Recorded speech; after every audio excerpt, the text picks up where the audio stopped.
If you're new to the child custody process, you may be wondering what a temporary custody agreement is.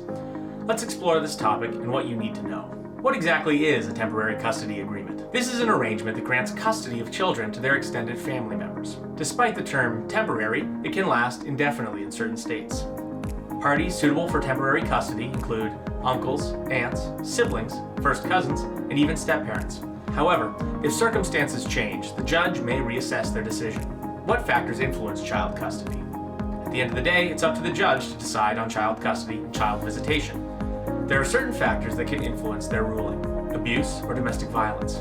If abuse has occurred in a home, temporary custody may be awarded to an outside party. Extended family members might seek temporary custody of a child if they discover the child's household is unsafe. Just the allegations of abuse can be enough evidence in many cases to grant a temporary custody agreement. Home instability. An unstable home environment might have ongoing issues with utilities, pest infestations, or neglected repairs. A couple in the middle of a divorce can also create an unstable environment for children. Judges will consider what disruptions are at play before deciding to grant temporary custody. Incapable parents. Parents must meet their child's emotional and physical needs. They must also provide basic necessities like food and clothing.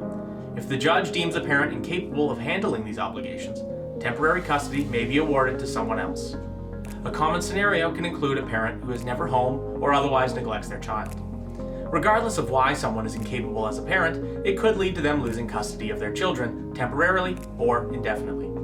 Substance abuse. When substance abuse occurs on a regular basis, it opens a gateway to other potential issues. People who abuse alcohol and hard drugs might be more likely to engage in neglectful or abusive behavior. If temporary custody is granted, the judge may order a parent to enroll in a substance abuse program. The final outcome will vary from case to case, depending on the parent's willingness to change their ways. The child's preference. In certain situations, the judge may take a child's preference into account. This is most often true when a child is older or displays substantial maturity. For instance, a 14-year-old might have a part-time job and prefer to live with the parent whose home is closer to both their job and their school. However, there is a risk that a parent without custody may feel that they have lost their right to be with their children, otherwise known as parental alienation.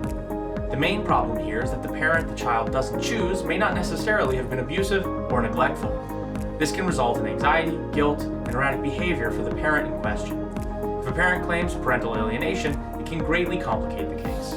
If you find yourself facing child custody issues, you'll likely need a lawyer. But how do you find the right one? Look for a lawyer who specializes in child custody cases, is easy to communicate with, and has a transparent payment structure. Reading client reviews can also provide valuable insights into their reputation. In the challenging times of divorce and child custody battles, it's crucial to protect yourself and your children as soon as possible. Ready to get started? Book a guidance call with Johnson Turner Legal today.